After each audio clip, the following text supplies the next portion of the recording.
Прекрасное утро лучами солнца проникает в каждый дом маленькой деревушки Пивкино.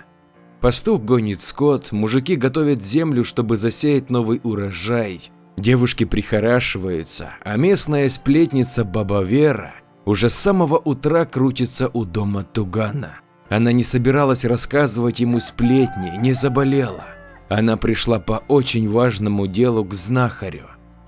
«Баб Вера, ты чего мне тут все пороги оббиваешь?» — хмуро посмотрел знахарь.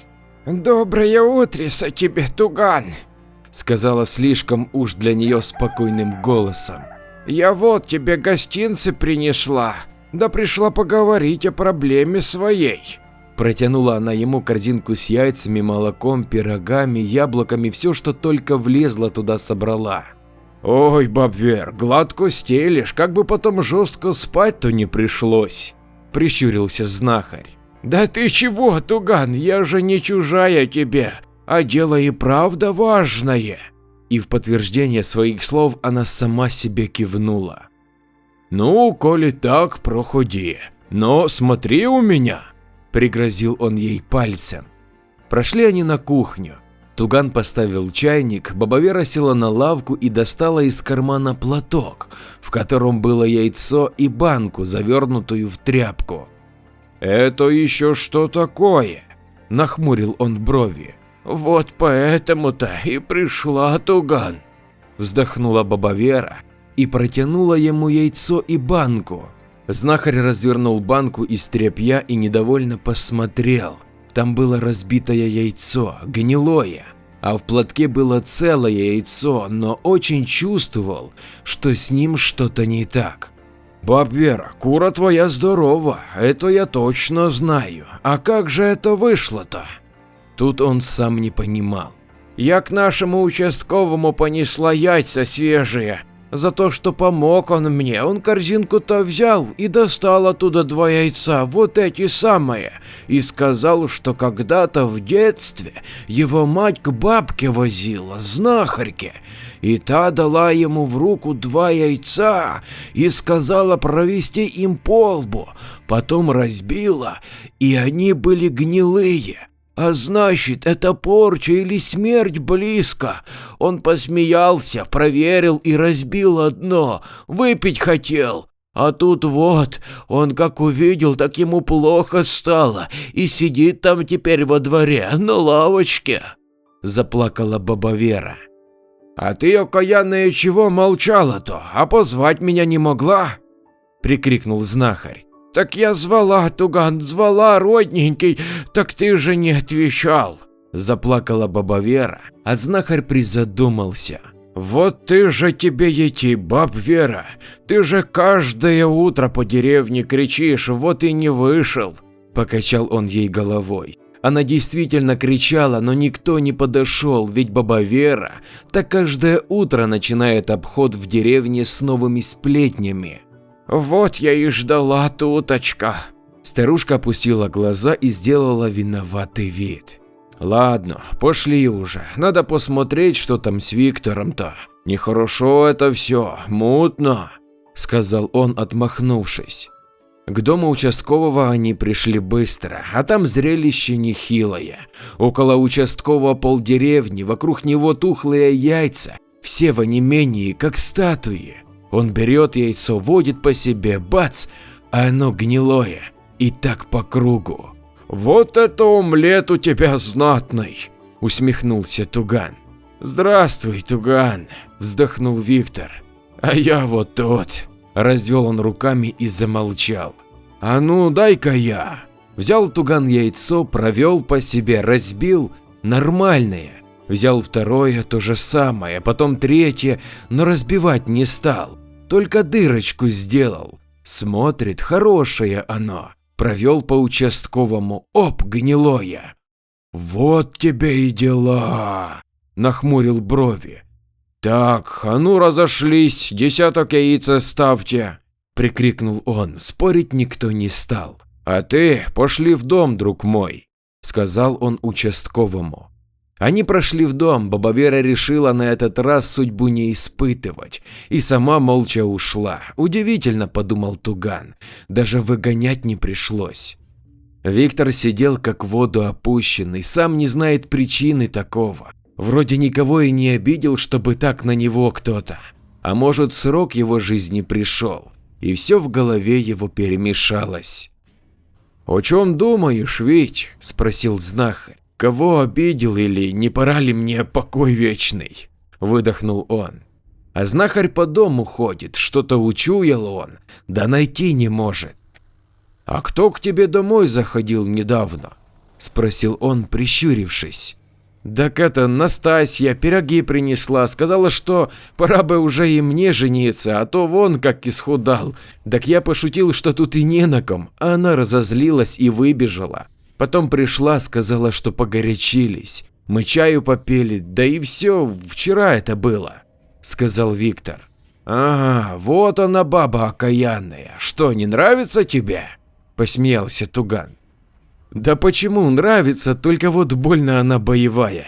Я как-то хотел ее пригласить в город, в кино, но она так ругала пастуха, что я передумал. Горластая, своенравная, а я такого не люблю. Я в доме мужик, как видишь, не пью, не криворук, по хозяйству полезен, а она хуже любого генерала, плешь выезд», – выдал Виктор.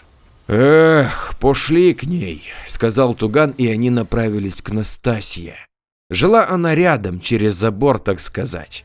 Поговорил с ней Туган, пригрозил, что как вернет ей ее пакость. Она и в слезы, мол, влюбилась, приворожить хотела. Разозлился Виктор. Вот потому и не позвал ее в кино, она и тут сама решить захотела, совсем уже того.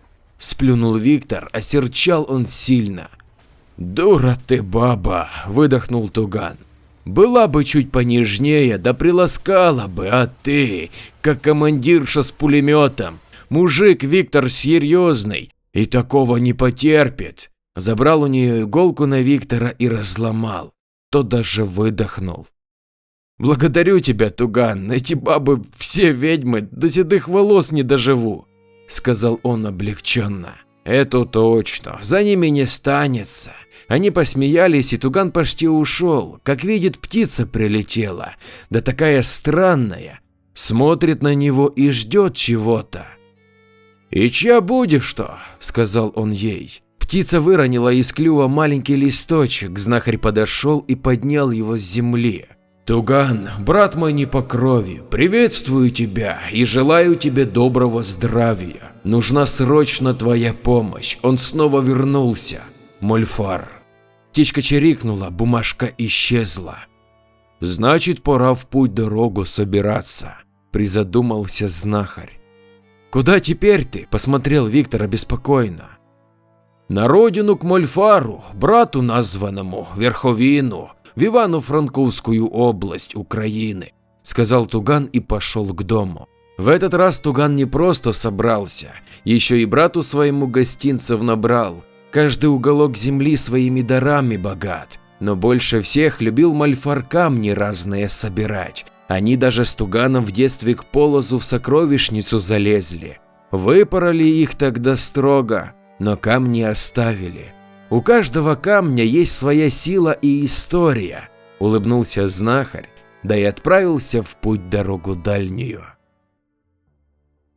Приехал Туган к Мольфару и удивился, прежнего безобразника и не узнать вовсе. Современный мужчина выглядит младше своих лет, а лет ему больше, чем Тугану. Все у него есть, даже пиликалка с большим экраном, так он телефоны называл. «Здравствуй, братец мой!» – обрадовался Мольфар. «Здравствуй, здравствуй, ты, смотрю, в ногу со временем идешь», – усмехнулся знахарь. «А то как же, сейчас только так», – посмеялся брат его. «Что случилось-то, а то я не совсем понял, кто вернулся», – сказал Туган, присаживаясь. «Безносый», – мрачно сказал Мольфар. «Не может такого быть», – неверя произнес знахарь. «Вот и я сначала не повірив, но це точно він».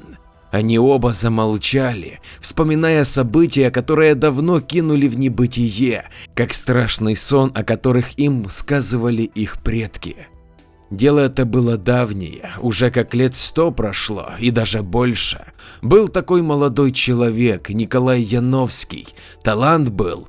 Только какой ценой достался ему этот талант, не знал никто, а он сам поначалу не знал. С самого рождения Николай был проклят, но не по своей воле, а по умыслу судьбы.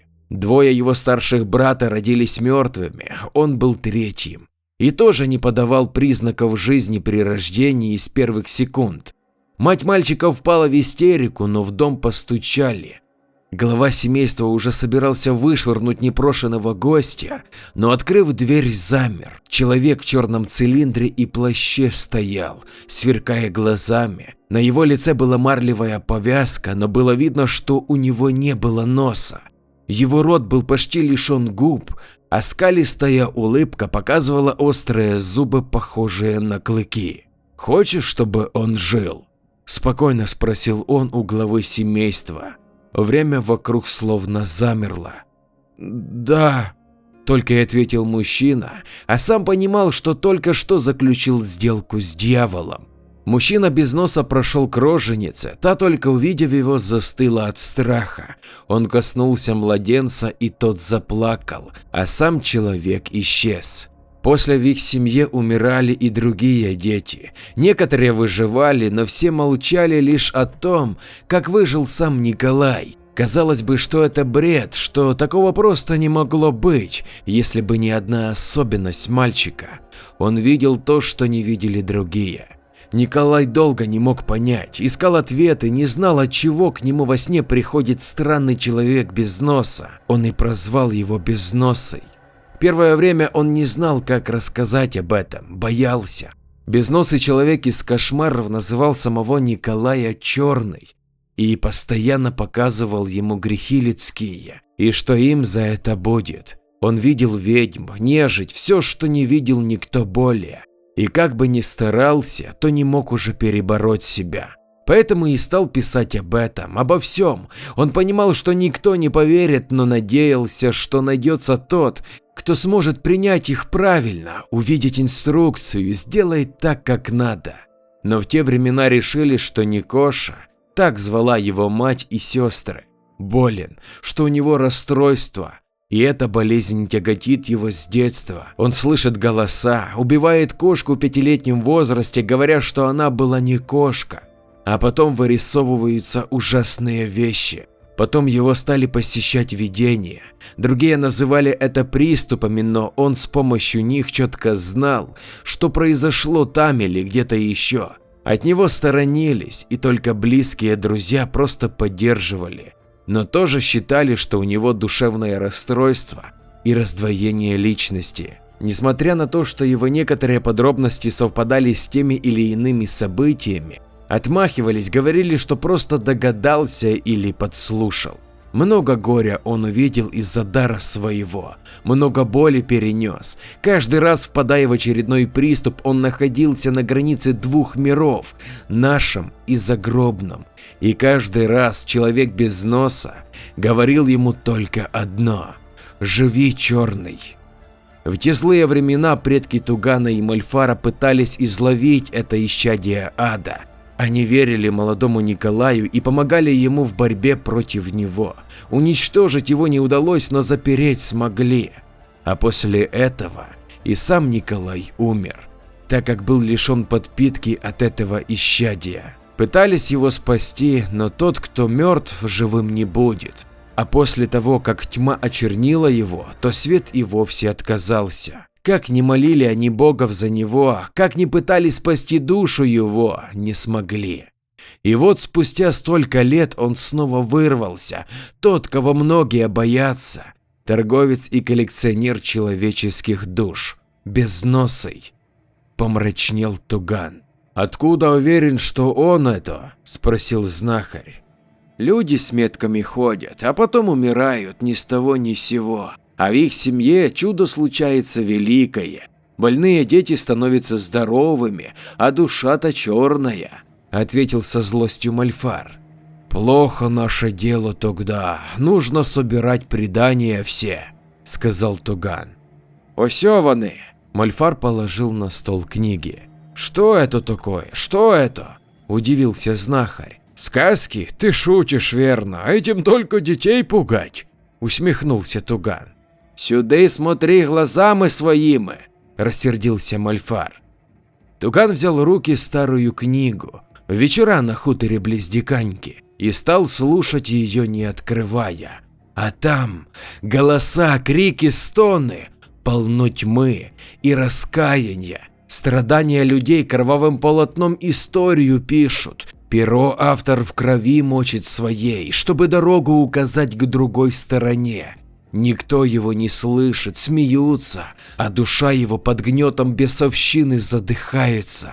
Туган отбросил книгу и посмотрел на Мольфара.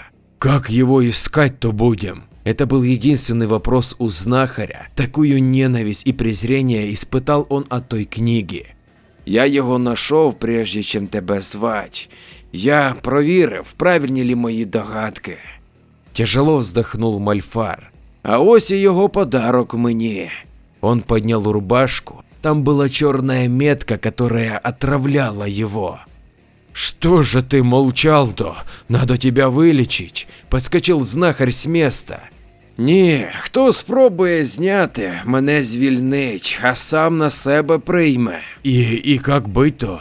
С таким они еще не сталкивались. «Не знаю, в книгах про це немає, але як його замкнути, я знаю».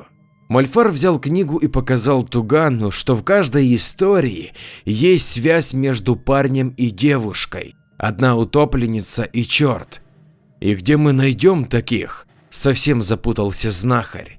«А шукати і не доведеться, він їх і так збирає. Сьогодні вночі, на ставку». «Рассказывай», – коротко отрезал знахарь. Мольфар рассказал все, что узнал о Безносом, и как тот был связан с душой Черного, и для чего она ему нужна.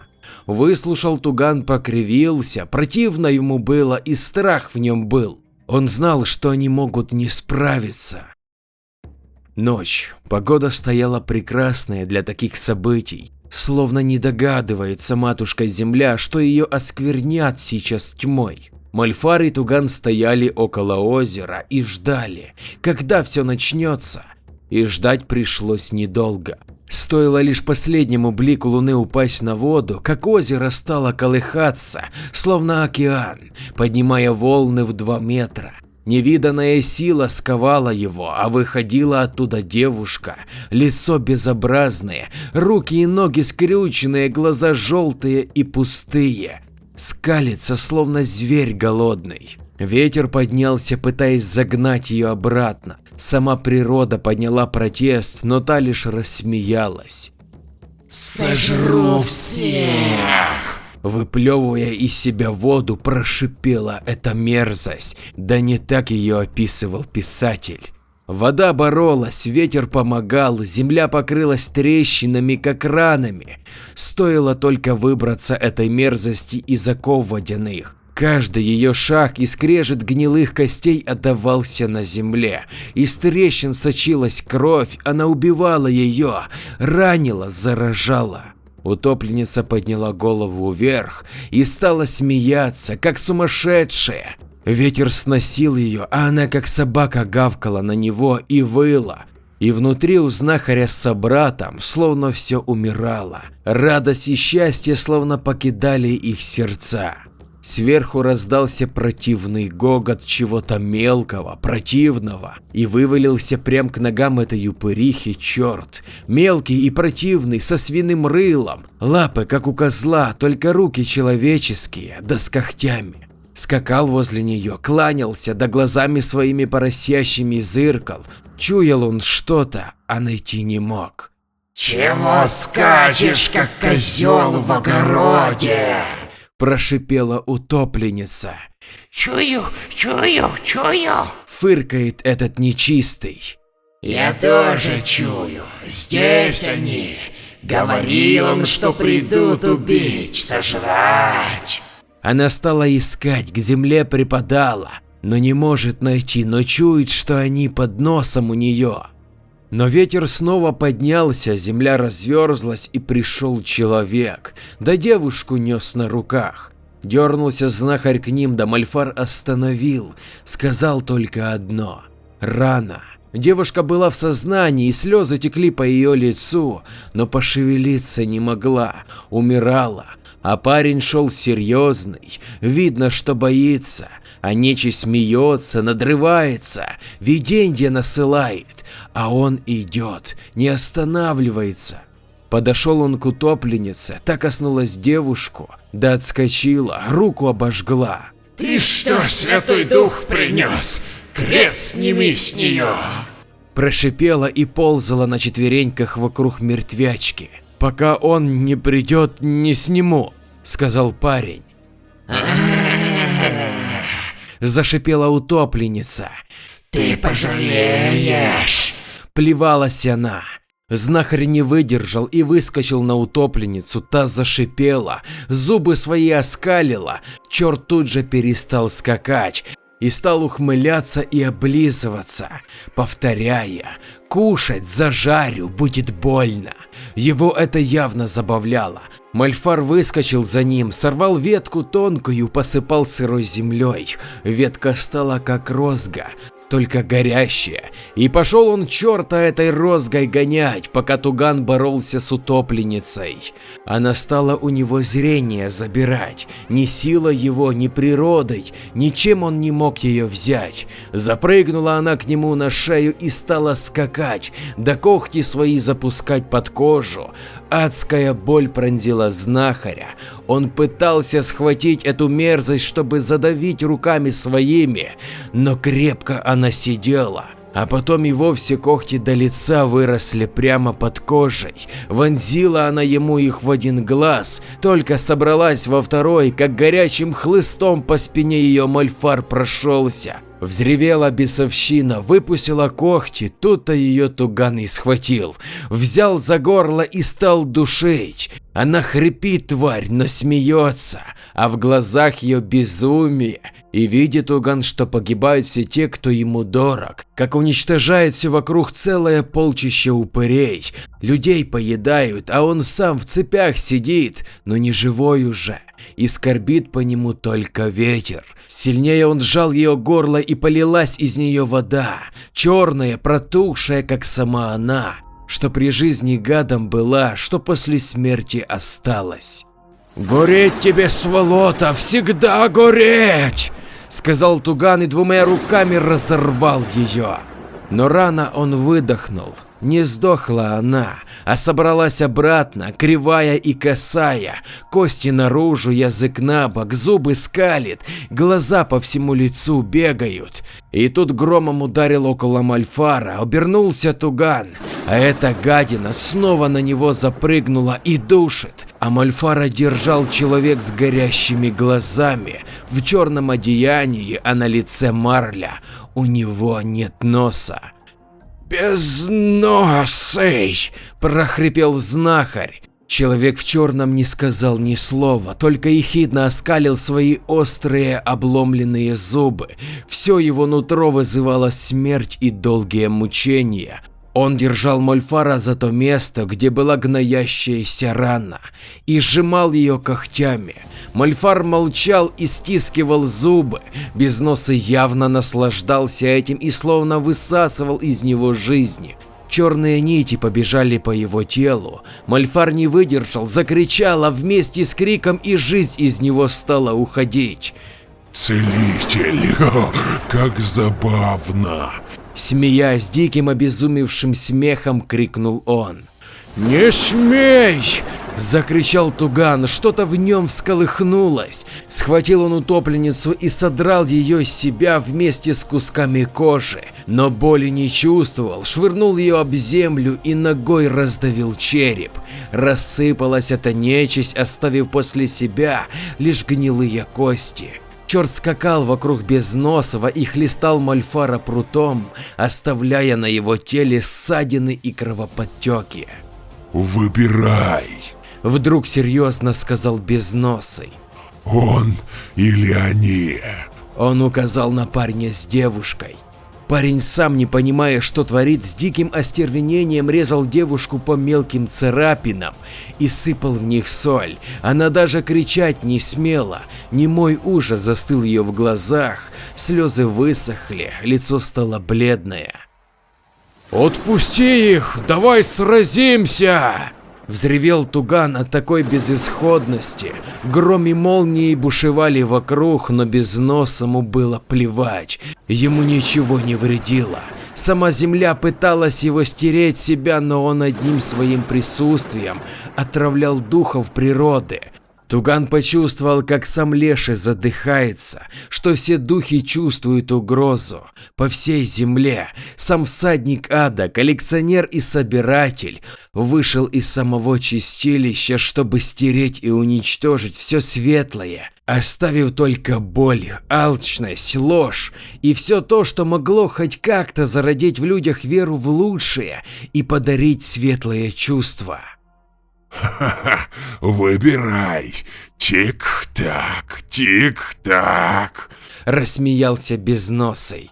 А может, стоит взять всех? Его глаза заискрились, он кинул в знахаря что-то острое, но Туган увернулся, а потом услышал крик. Кинжал вошел в спину парня между ребер, и тот пошатнулся. Нож в его руках словно ожил и потянулся к девушке, пронзив ее. Она последний раз вздохнула, и ее глаза закатились. «За душу!» – взревел знахарь и стал зверем обращаться. Что-то в лице Безносова изменилось, он скривился, словно перед собой гадость увидел, и, бросив на землю Мальфара, развернулся и хотел уйти. Черт, что был подле него, топнул копытом и ускакал вверх, словно его тут и не было. Мальфар схватил Безносова за ногу, тот хотел откинуть его, но на него обрушился здоровый медведь и стал терзать его. Рассвирепел Безносый, выхватил откуда-то кинжал и стал резать медведя. Мальфар приложил руки к земле и подполз к умершим людям. Он соединил их кровь с землей и стал что-то говорить, а в голове была только одна мысль, чтобы Туган справился, продержался. Раны были частыми, глубокими, рваными. Зверь держался, таская этого скота и пытаясь разорвать. Неравные силы, Безносый сильнее, но держит медведь его сильно. Молнии били вокруг, роняя обоих. Тени стали носиться ходуном и просачиваться сквозь них. Тут-то и не выдержал демон. Почувствовал он холод тех, кого загубил. Закричал, стал душить медведя. А из самого, словно из черного тайника, вырывались души черные, проклятые, те, что горели в огне адовом, те, что загубил он. Каждая рвала голову воспоминаниями, насквозь ранила болью, а их было много, сотни тысяч загубленных и живых душ. На мгновение почувствовал Туган то, что чувствует Безносый, словно с него заживо кожу снимали и в лед опускали. А потом в огонь и на раскаленные угли. Пошатнулся медведь, словно на последнем издыхании. Звериный рык оглушил все вокруг, занес лапу и оборвал марлевую повязку. Адовое пламя стало вырываться и сжигать своего носителя. Как тряпка он тлел на огне и смотрел с ненавистью на зверя. Я вернусь за вашими потомками. Сказал он, и его пепел разлетелся, как от взрыва, а на землю упал черный обгоревший цилиндр. Два раненых человека лежали посреди выжженного поля, вода была спокойной, словно и не было ничего. Черная метка вытекала из раны, оставляя Мальфара, но душа его так и будет ранена. Туган не сводил усталых глаз с мертвых парня и девушки. Со стороны кажется, что они убили друг друга.